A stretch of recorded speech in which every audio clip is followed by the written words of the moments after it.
បងប្អូនទាំងគ្នាឥឡូវយើងមករៀនពេល Ping In ភាសាចិនអ្នកដែលអត់មានលទ្ធភាពក្នុងការរៀនភាសាចិនអាចរៀនអនឡាញដោយខ្លួនឯងបានដោយសារតែភាសាចិនគឺជាភាសាមួយដែលមានរូបរាងជារូបភាពដូច្នេះអត់មានសំនៀងអានទេអញ្ចឹងត្រូវខ្ចី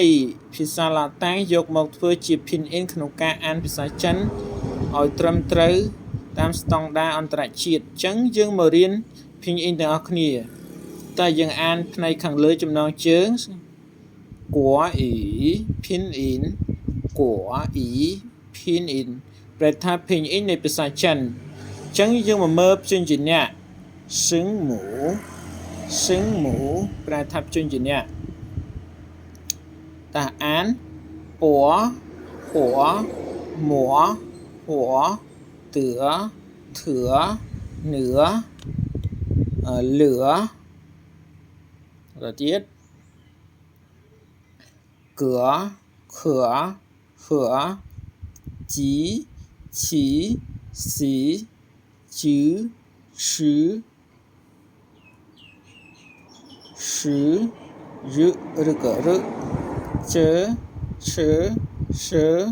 ý ù trắng ăn đòn tiết bủa hủa múa tứa múa phủa tứa thừa nửa lửa cửa khửa hứa chí chíនឹងយើងអានដាតយើងជប់ជាមួយថ្មិញប្រអប់ថ្មិញជីឈីស៊ីដល់ពេល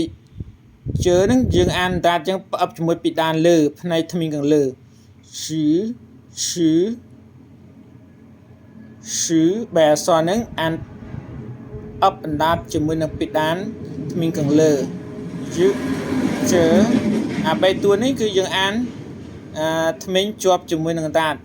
ជើឈឺសឺអ៊ីអ៊ូអរគុណច្រើនបងប្អូនទាំងគ្នាអញ្ចឹងព្យញ្ជនៈបានចប់ហើយបន្ទាប់មកគឺយើងរៀនស្រៈអញ្ចឹងបាយទាំងអស់គ្នាជួយ follow page អ្នកមួយផង